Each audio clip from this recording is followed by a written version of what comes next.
Okay. Hey, what's going on? It's the Mr. 315 with the Sports Swag Radio Show. Today I have a lot of the going-ons in the NBA with the free agency and everything going on in the offseason. And I'm going to start off with the biggest news of the offseason. Probably the biggest news of the NBA so far. LeBron James going to the Los Angeles Lakers. He left the Cleveland Cavaliers as a free agent, as we all thought he would, to join the Lakers. And does this make them a championship team? Are they a contender? Where would they rank in the West?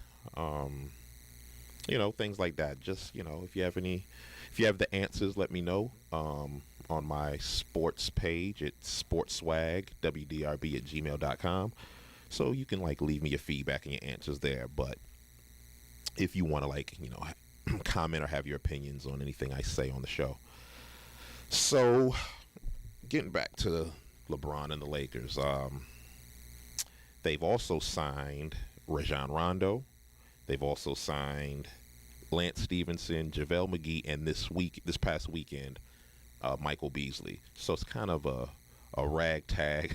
I know, right? A ragtag bunch of players. Michael Beasley's pretty good though. Got a couple people up in here, sleeping on Be Easy, but Michael Beasley's all right. But that's gonna be some locker room. It could either be a success or a big comedy show with all those personalities. Sounds like they got a bunch of J.R. Smiths to me. But Michael Beasley had made some comments this weekend that I'm gonna read off about the haters, people sleeping on him, and all the personalities that they have. He thinks it's gonna come together.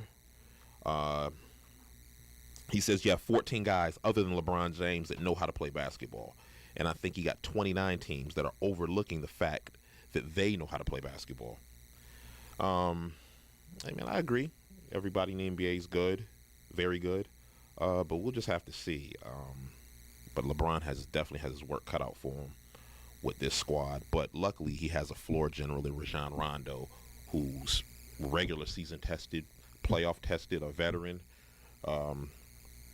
great distributor, great leader. Sometimes can be a coach's worst nightmare, but like I said, we'll see how he plays with his former rival LeBron. But Beasley also said that for there to be a narrative of the personalities that have joined the Lakers is judgment enough for him, and he doesn't want to be a part of that. He says you're being a critic doing your job. If everybody did their job and stopped judging a lot of players, me mainly, you will figure out that guys like me, Nick Young, J.R. Smith, and Lance Stevenson, and guys like that know how to play basketball and win basketball games, know how to get along with others, and has nothing to do with their maturity. Michael Beasley, man, he had a great year. By his standards last year with the Knicks. He was the second pick overall in 2008 after Derrick Rose. And last year with the Knicks, he averaged 13 points, 6 rebounds. He shot 51% from the field and 40% from three-point range. So he brings that. If he can bring that to the Lakers, along with LeBron and everything else they have, I see the Lakers probably maybe a top 6 seed, maybe the 6th seed going into the playoffs, because I still have, of course, Golden State, Houston, Utah, OKC, and a toss-up between Denver and Portland, probably a little bit over the Lakers. Maybe the Lakers can slide in that 5th spot, maybe. But that's kind of like my top 5, top 6 in the West. But like I said, LeBron going there, it's huge. There's a lot of factors going into this season. It's going to be kind of a soap opera there because, like I said, you got the personalities that I just named. You still have Lonzo Ball there. There's talks he may be traded because of the acquisition of Rondo, but I think you keep both of them because they're both the same type of player. They're both not really, won't give you eye-popping numbers offensively or do nothing spectacular offensively, but they're great distributors and great passers. The LeVar Ball factor, will LeBron be able to kind of ignore or brush off or not even pay any attention to the stuff he says? Because he will be talking this year. He's been talking already, but he'll be talking this year. Then you also have the championship expectations. Personally, I don't think LeBron went to the Lakers to win championships. I mean, it was more, to me, it was more of a lifestyle decision than a basketball move. But I'm not saying he's not going to try to win a championship, but I think the expectations, they're always high in LA, man. Once you put that purple and gold on, I mean, championships are expected. Kind of like when you put on a Cowboys uniform or a Yankees uniform or a Duke Blue Devils uniform, championships are expected. So we'll see what's going on with that. But yeah, man, the Lakers are gonna be something to deal with this year. Either they're gonna get it together and be a great team led by LeBron, or they're gonna be a soap opera / reality show / sitcom. So we'll definitely see. But I'm gonna take a little break, and I'll be back with some more NBA news, a lot more. Like I said, I got some Golden State news, the never-ending saga with Kawhi Leonard. So we'll be back. Sports Swag Radio.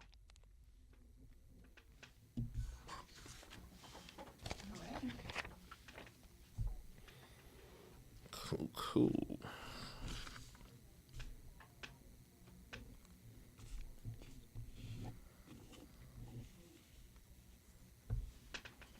Just let me know when you're ready. I'm ready. All right, let's do this. 3, 2. This is Mr. 315 back with the Sports Swag Radio Show.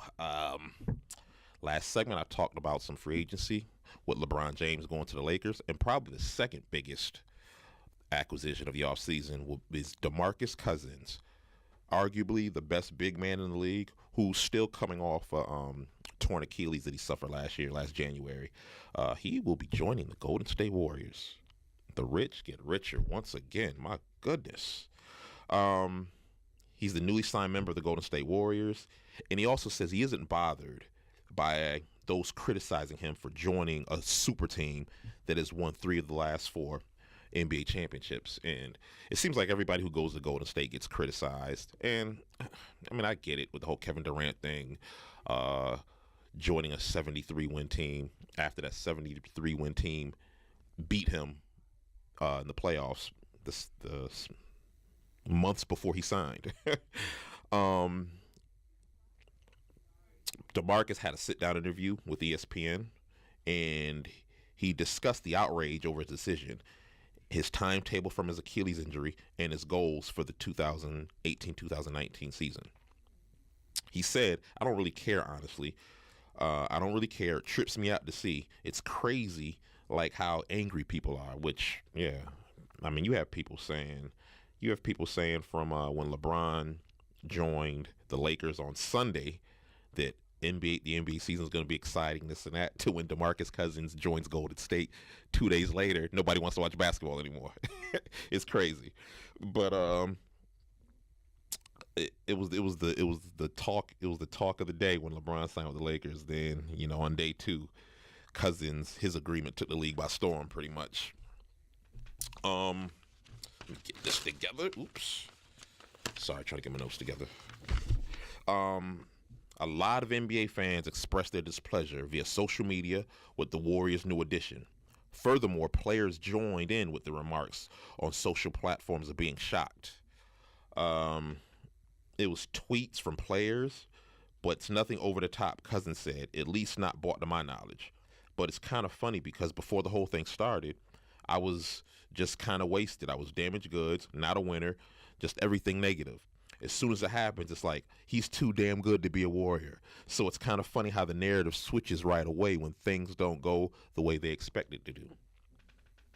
And as soon as the word leaked that Cousins was Bay Area bound, players around the league began calling him to gauge his mindset. And some even attempted to influence him to change his mind. One of them was Portland Trailblazers guard C.J. McCollum, who wanted to know what's going on. He said, "Shout out to my boy C.J." Cousin said with a laugh. I mean, it's funny, of course, but me and C.J. have that type of relationship where we rap about all that type of stuff. In a way, he was congratulating me, but at the same time, he was dead serious about what I was going to do. But at the end of the day, I think he understood my situation and the kind of where my mindset where my mindset was with the whole situation. That's my dog for sure. His cousin said about CJ. Yeah, they're pretty tight. They're pretty close. So yeah, I know they've been going back and forth on that decision. And prior to making his decision, he spoke to Steph Curry, Kevin Durant, and Draymond Green about the possibility of teaming up. From what I heard, Draymond was the one again who recruited Boogie Cousins. As you know, Draymond is the one who recruited Kevin Durant too a couple years ago. Cousins said Draymond probably had the worst pitch. He was like, "Cuz, I'm pretty sure me and you are going to fight." And that's another thing about those two. I was talking about the personalities with the Lakers. Those two personalities with Golden State, Draymond and Cousins. That's going to be something to watch too. But Draymond is my guy, Cousins said. I respect him as a player. I respect him as a competitor. He's one of the top in the business, and just his approach to every game. I want that guy on my team every day. So we talked. We kind of communicated about what we both wanted, which was winning games. He openly says he knows I wouldn't get as much touches, and I don't care. And the same thing for me. It's about winning games. I think me and Draymond will mesh well. I think we will have a lot of similarities in the same way that he's appreciative. Hopefully, I can receive the same thing. So yeah, man. I think it's gonna be just almost unfair, man, with Cousins on the team. But the thing a lot of people don't know, like I said at the beginning, he's coming off of ACL. Towards Achilles in January, and he's not ready to go yet. So he pretty much signed a 1-year, $5.3 million deal, which was a low-risk move for Golden State. So, which means Cousins won't be there till, he probably won't join the team, will be able to play till probably around February, maybe after the All-Star break. So, but Golden State will be fine before then. So I think they'll be quite all right. But come February, come after the All-Star break, man, it's gonna be crazy. But the West is gonna be crazy this year. You still have Houston, and I'll get into that probably if I don't get into this show, the next show. You got Houston, you got OKC, you got San Antonio. They're still going to be competitive. Man, I can't wait for this season. I mean, people are talking about with all these super teams and 4 or 5 teams in the league that are good, and everybody else doesn't have a shot to win. Still, the NBA is always exciting to me.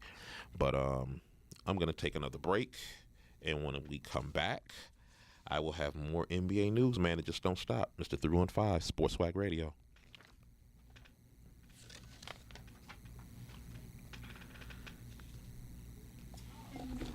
How you feeling? Pretty good, pretty good.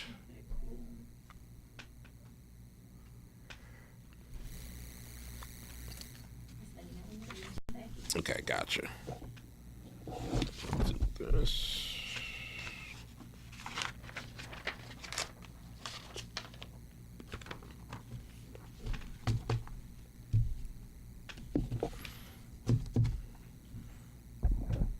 I'm ready. All right, let's do this. In 3, 2. Welcome back to the Sports Swag Radio Show. This is Mr. 315.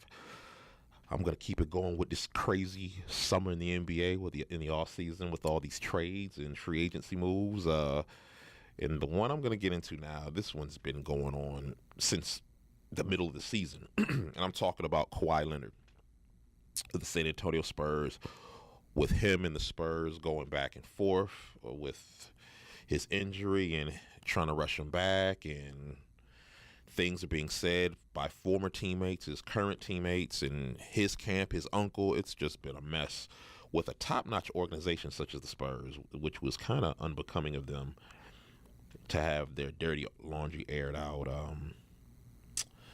this season. But things are finally official. Kawhi Leonard has been traded to the Toronto Raptors for DeMar DeRozan. And also the Raptors get Danny Green along with Kawhi Leonard. But Kawhi Leonard passed his physical with the Toronto Raptors also, so the deal is complete now. It's official. Danny Green, like I said, who was sent to the Raptors with Kawhi, and DeMar DeRozan now with the Spurs have all passed their physicals, so this trade is pretty much complete now. Green revealed in a podcast on Tuesday that he had been dealing with a torn groin muscle. The players had a week to report to their teams and pass physicals. Leonard last played on January 13th. He sat out the rest of the season to manage a quad injury and only ended up playing 9 games for the Spurs this year.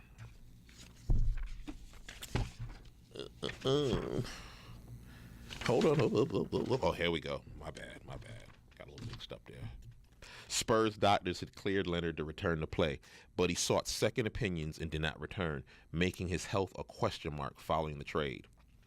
Meanwhile, sources say that Leonard will not attend Team USA minicamp in Las Vegas next week.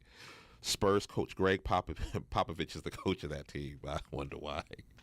Before the Toronto deal, sources had said that Leonard was seriously considered participating as a means to showcase the status of his recovery to prospective trade partners. Come on, we all know that he's going to play for Toronto this year. Hopefully he plays. He balls out. Takes Toronto deep into the playoffs. Proves that he can still play. But we all know he's going to walk to the Lakers next year. That's where he's wanted to play in L.A. Well, either the Clippers too, because I've heard reports that he said he wants to play for the Clippers, not the Lakers. But I'll have in the future we'll talk about that. But I think he should play in this Team USA minicamp just to see where he's at with his injury. Show everyone he can still play. I mean, at a high level. This is just like I said. It's been a soap opera with him and the Spurs this year. Like I said, you hate to see a organization like the San Antonio Spurs go through this type of drama, but hopefully, both sides kind of win to me. I think Kawhi makes Toronto a whole lot better. They won a record 59 games this season, made it to the second round of the playoffs where they once again lost to the Cleveland Cavaliers. But I predict that the Toronto Raptors will be in the Eastern Conference Finals against the Boston Celtics. That's what I think. I'm calling it now in July. So we'll see. We'll stay tuned for that. I'm going to keep my eyes on this throughout the season and throughout the rest of the summer if more news occurs. Moving right along to another NBA superstar, Dwayne Wade. He has a 3-year, $25 million offer to play in China. I'm not even going to attempt to try to name this team. I'm going to try. The Zhang Golden Bulls, according to Chinese media reports. The deal, which is before taxes, will make Wade the highest paid player in China, slightly ahead of Andre Bloch, my hometown guy, Andre Bloch, Syracuse, New York. Shout out, Mr. 315, who plays for, see, these names, Zhejiang in the Chinese Basketball Association. It would also be one of the largest overseas deals ever. Josh Childress received $6 million after taxes from the Greek club Olympiacos in 2008. Wade, who is 36 now, finished last season with the Miami Heat, the team he has played for the majority of his 15 seasons. The 12-time All-Star averaged 11 points in 67 games for the Cleveland Cavaliers and the Heat last season. He has averaged 22.5 points per game in his career, but hasn't averaged at least 20 points in a season since 2014, 2015 with the Heat. That was actually LeBron's last year with the Heat. According to the South Florida Sentinel, because the Heat are currently above the NBA salary cap, The most they can offer Wade for next season is $5.3 million, which is the mid-level taxpayer exception. Wade recently signed a lifetime pact with the Chinese apparel company Leonard and was in China for a promotional tour. He said earlier this month that he would make a decision on his future once he returned to the United States from that tour. That's a lot of money that China's offering him. 3 years, $25 million, because he won't see that with the Heat this year. He won't see that with the Heat. But he doesn't need to go. Stay with the Heat. Play for the minimum. You don't really need the money. I mean, you've made like $197 million. Your wife is a A-list actress. You can do this when you're 40. I think China will still offer him this deal when he's retired from the NBA. So I think he should just stay with the Heat and do this after you retire, because you also got a multi-year contract with their apparel company. So yeah, I mean, they're paying you either way. So Dwayne Wade, stay in Miami. I think he will anyway. I'm gonna take my last break, and I will come back to close things out with the show. And you're listening to Mr. 315 with Sports Swag Radio.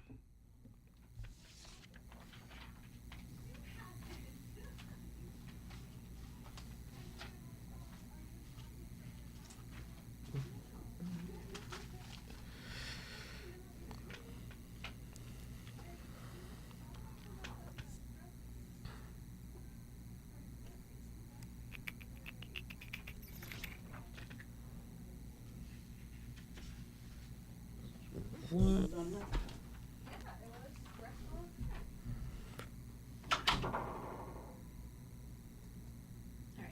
Yes, I am. 3, 2. Mr. 315 is back with the Sports Swag Radio Show. Like I said, I covered a lot of NBA this offseason.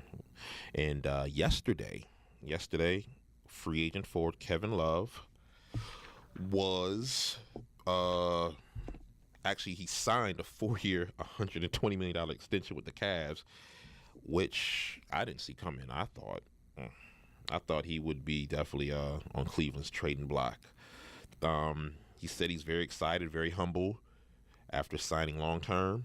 Like I said, 4-year, $120 million, tops out his overall deal of, at 5 years, $145 million. 5-time All-Star. Opted out of the 2019-2020 season on his current 5-year deal. The new extension will kick in after he earns $24 million next season. He will get his max salary in 2019, 2020 at $30 million, and 2020, 2021 at $31.3 million. Man, it will be flat for the 21-22 season, and it decreases to 30 in the 22-23 season. I say all this because, like I said, I thought he was getting traded. I thought Cleveland was gonna start back from scratch after the departure of LeBron James, and I don't see a lot of those players on Cleveland. Probably Kyle Korver. I don't see Kyle Korver, J.R. Smith back with that team either. But it looks like they're gonna try to build around Kevin Love. They'll still be a pretty formidable Eastern Conference team. Maybe we'll see the old Minnesota Timberwolves Kevin Love as far as numbers are concerned. So, like I said, man, it's going to be exciting, man. The Eastern Conference, Western Conference is going to be exciting, and I can't wait. And I can't wait to keep, bringing everyone the news and updates on the NBA season.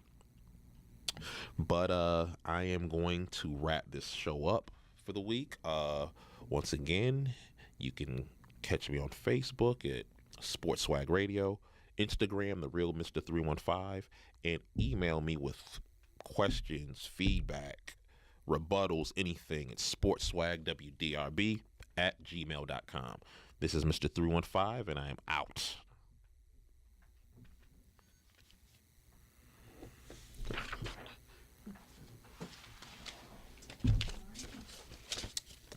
Thank you. Yeah, I think so, yeah. Okay. If Fit usually tries to just fill in the rest of the gap with some music or something.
Oh, still live?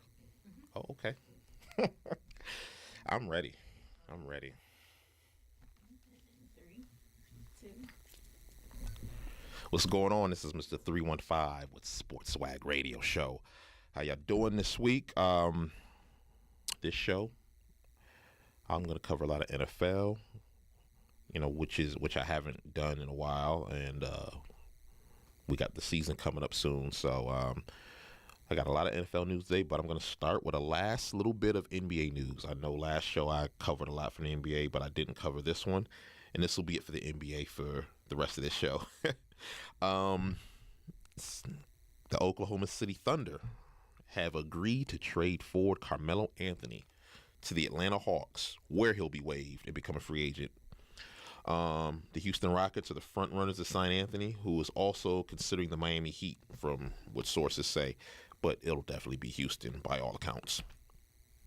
Along with Anthony and his $27.9 million expiring contract, the Thunder will send a 2022 protected first-round pick to the Hawks for guard Dennis Schroeder and forward Mike Muscala.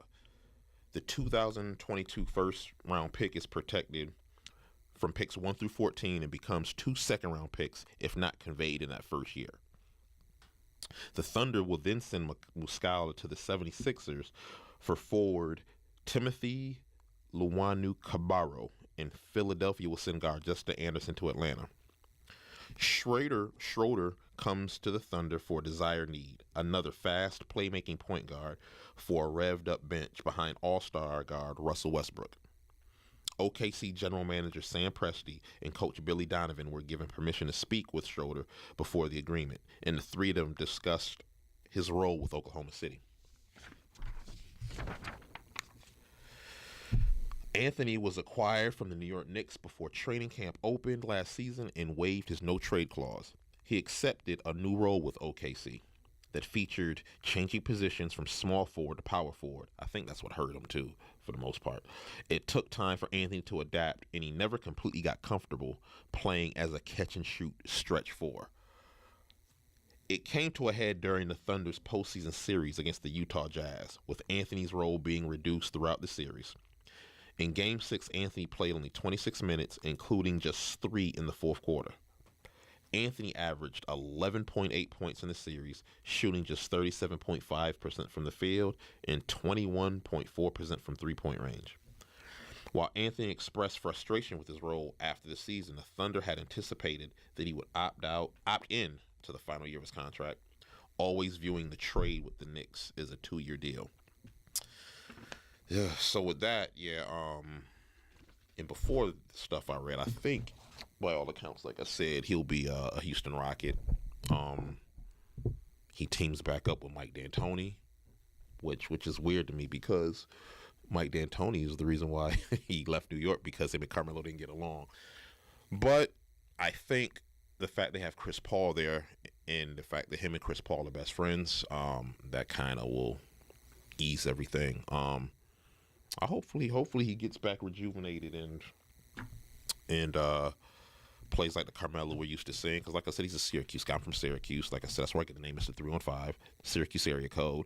So I'm a Carmelo dude. But I hope he gets it together and stays motivated, because now he's on a contender. Now he's on a team that's one of the top 2, top 3 teams to win the West. So, I mean, hopefully, like I said, hopefully he gets it together and, Houston gets back to the conference finals, or at least the NBA finals. So, like I said, that's it for NBA for the rest of this show. I'm going to take a break, and we're going to come back, and I'm going to have a lot of NFL news to cover. Mr. 315, Sports Swag Radio.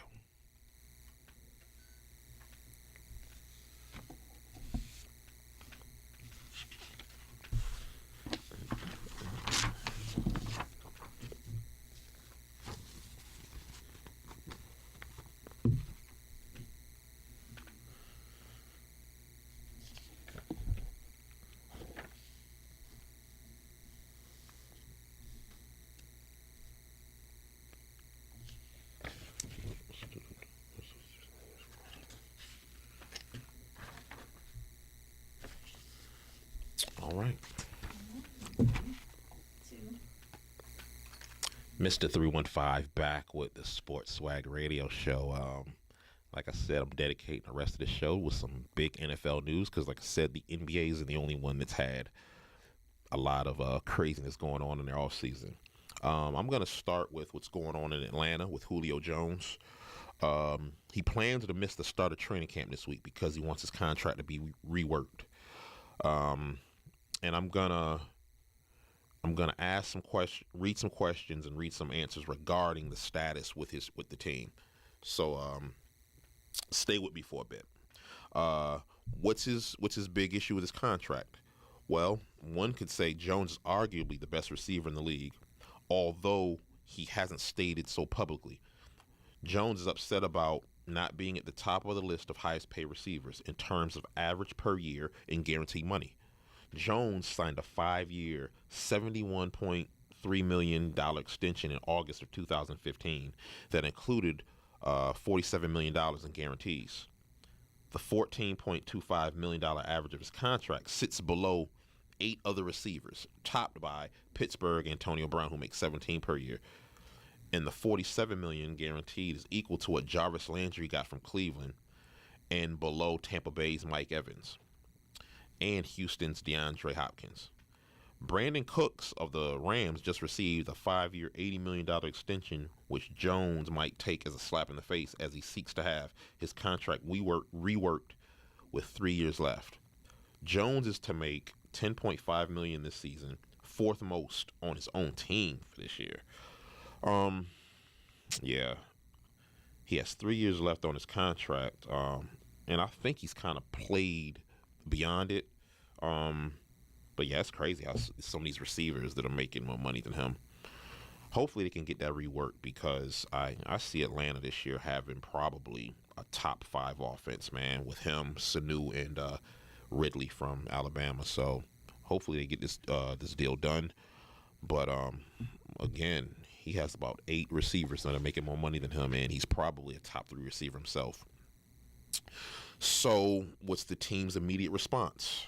The Falcons would argue Jones is already paid handsomely in the front-loaded deal that addressing a contract with 3 years remaining would establish a bad precedent. The team is willing to address Jones's contract going into the 2019 season, but wants to prioritize extensions for left tackle Jake Matthews, nose tackle Grady Garrett, and free safety Ricardo Allen.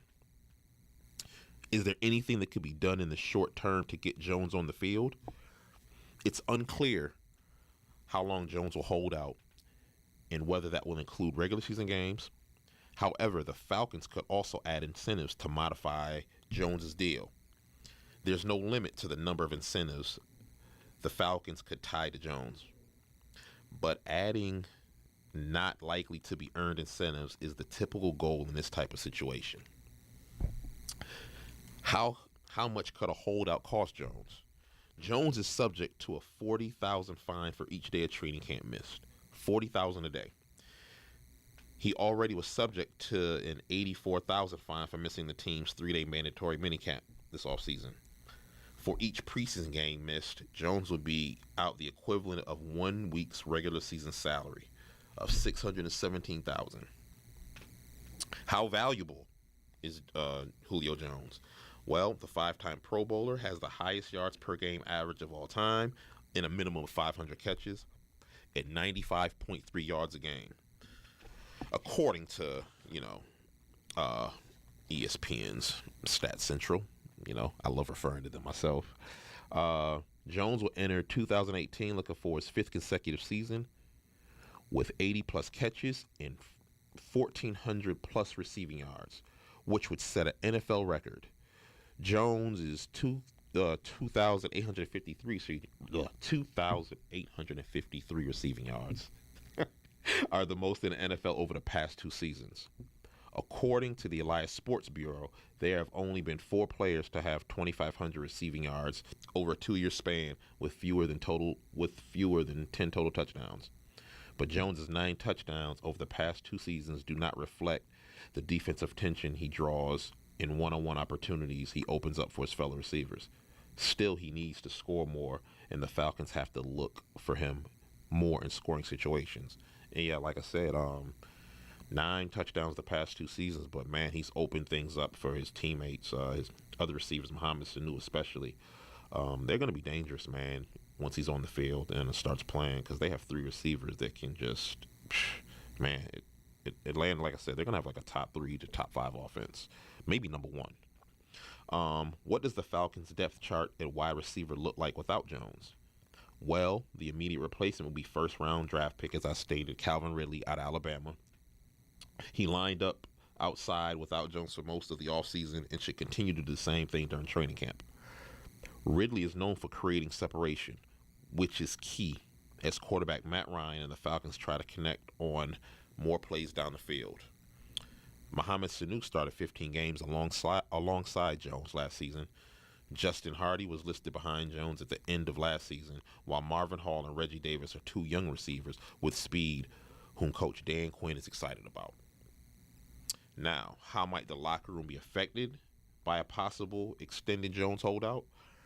It could be mixed for sure. The Falcons as a whole seem to have tremendous respect for Jones, and everyone knows how valuable he is to his team's overall success.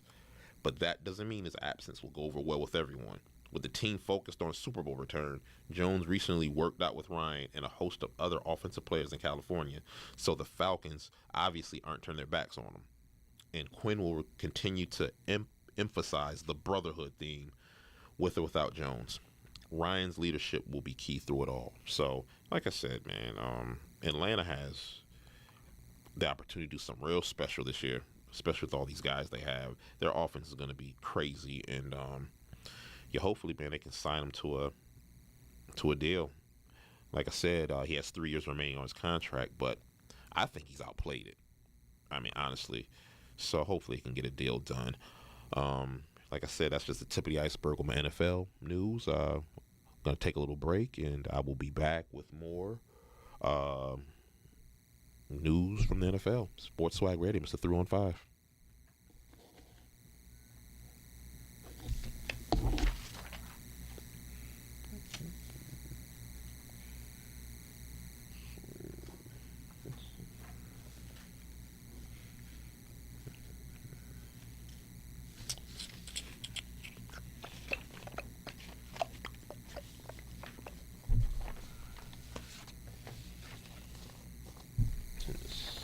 Here.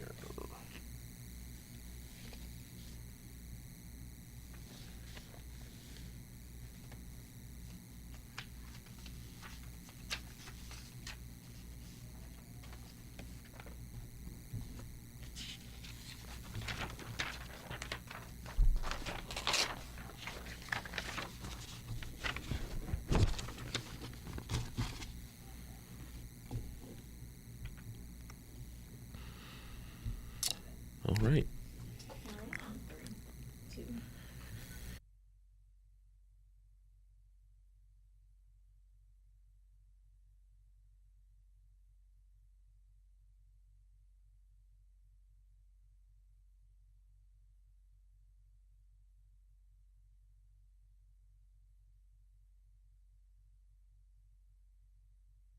With some more NFL news, I'm going to get right into it with the Los Angeles Rams and Todd Gurley, their all-world running back.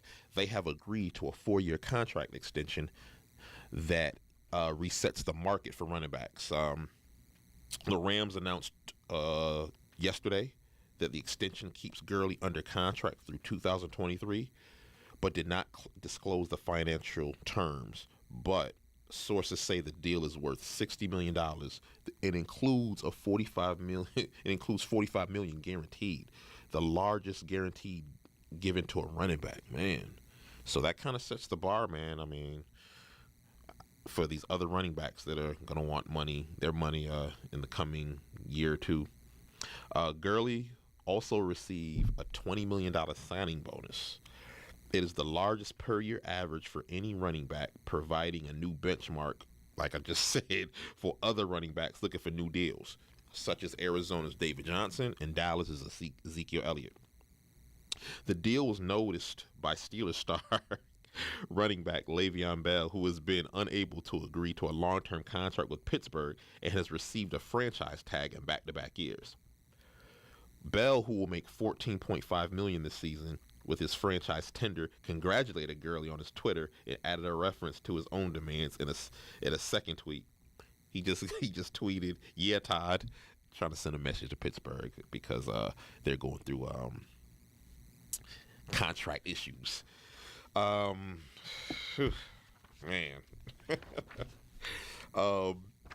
Gurley, he's 23 and he's been under contract with the Rams.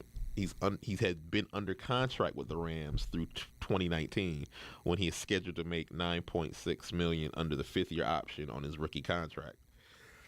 Gurley's deal comes a week after the Rams signed wide receiver Brandon Cooks to a 5-year, $80 million extension. Yeah, he's like one of the receivers that's making ridiculously more than Julio Jones, like I said in the last segment.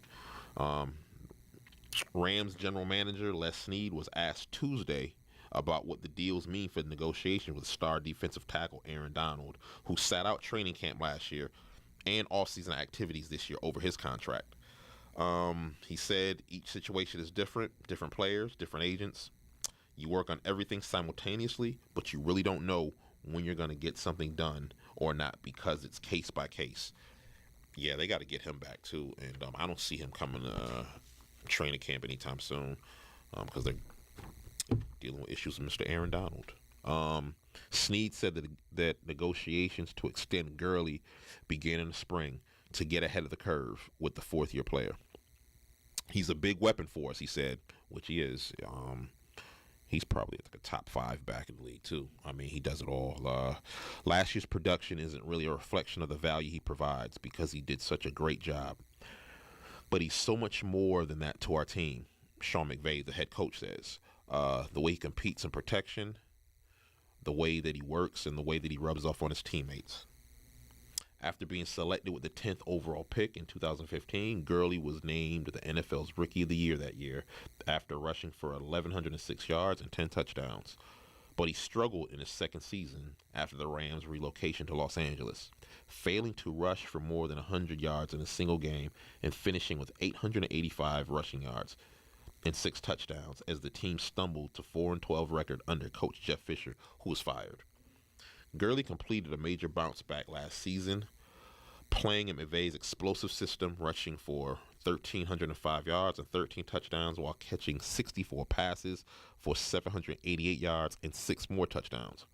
The former Georgia star won the league's Offensive Player of the Year award this past season. Yeah, they're going to be, that's another team in the NFC to be looking out for, man. The Rams, man. Whew. They're young coach, young quarterback, young running back, young all-world running back. So they got Gurley locked in. They got Gurley locked in for the next 6 years. So, yeah, LA's going to be around for a minute. Switching gears over to another contract that was signed, rookie Baker Mayfield, the number 1 pick out of Oklahoma of this past draft. He signed a 4-year contract yesterday. The team announced his contract is slotted about $33 million. Mayfield is the 8th of 9 Browns draft picks to sign. Remaining is cornerback Denzel Ward, who was taken 4th overall. The team is hopeful Ward will be signed by the time camp opens on Thursday.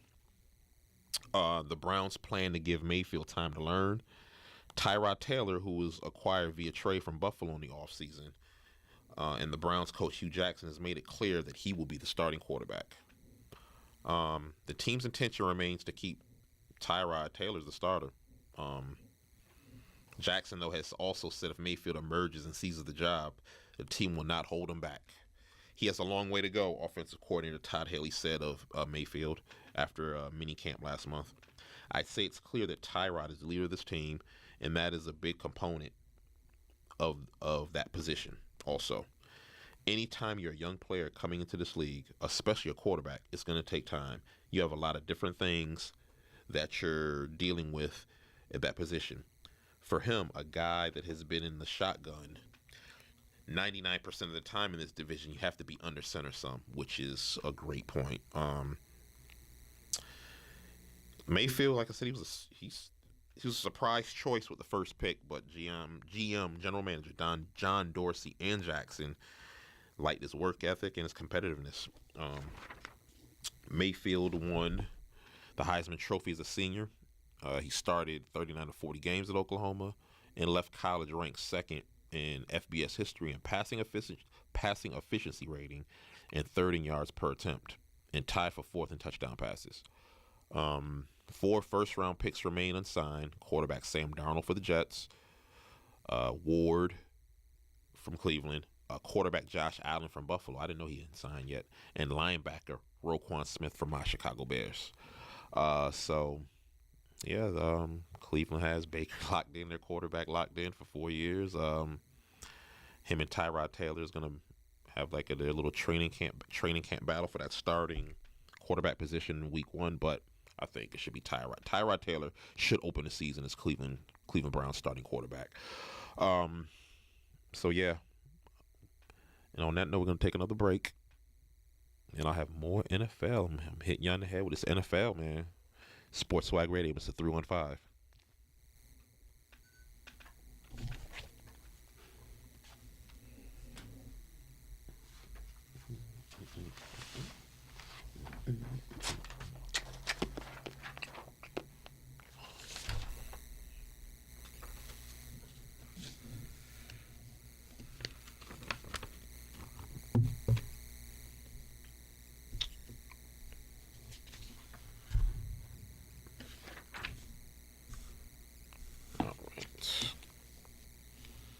All right.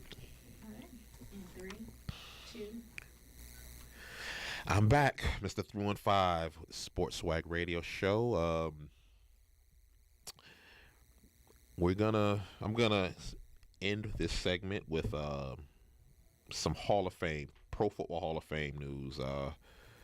Terrell Owens.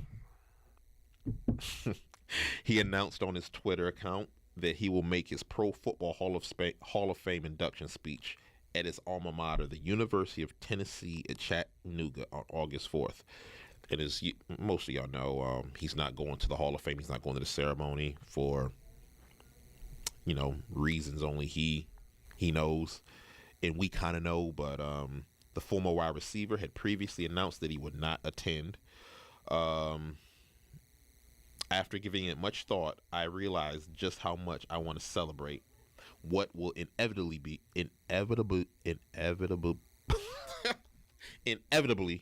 the best weekend of my life. And I still didn't say it right, but I'm gonna keep it moving. At a place that means so much to me, he said in his statement. He will give his speech on campus at McKenzie Arena, scheduled to begin at 3:17 p.m. Eastern Time. The Hall of Fame induction ceremony in Canton begins at 7. I'm proud to be a Mock. I'm honored to be able to share this experience with my family and friends, teammates and fans at the place that provided me an opportunity beyond high school and where I truly began to find myself as an athlete. Thank you to everyone who has supported my celebration decision. I look forward to seeing you all in Chattanooga, he said in a statement, ending with his catchphrase, "Get your popcorn ready." Owens was selected for enshrinement in the Pro Football Hall of Fame's class of 2018, along with Ray Lewis, Randy Moss, Brian Urlacher, and Brian Dawkins. They will be joined by Bobby Beathard and senior committee nominees Jerry Kramer and Robert Brazil. A finalist for the past 3 years, Owens had been a hot-button candidate after offering public criticism of the board of selectors when he was not chosen for the Hall in 2016 or 2017. A third-round draft selection of the San Francisco 49ers in '96, Owens ranks 8th all-time in receptions, 2nd in receiving yards, and 3rd in receiving touchdowns. He played for the 49ers, Philadelphia Eagles, Dallas Cowboys, Buffalo Bills, and Cincinnati Bengals during a career that spanned 15 years. Owens played for the Mocs from 1992 to 95 and had 133 catches for 2,320 yards and 19 touchdowns. He ranked 2nd in career receiving yards and 3rd in touchdown receptions at that school. So, I kind of see both ends.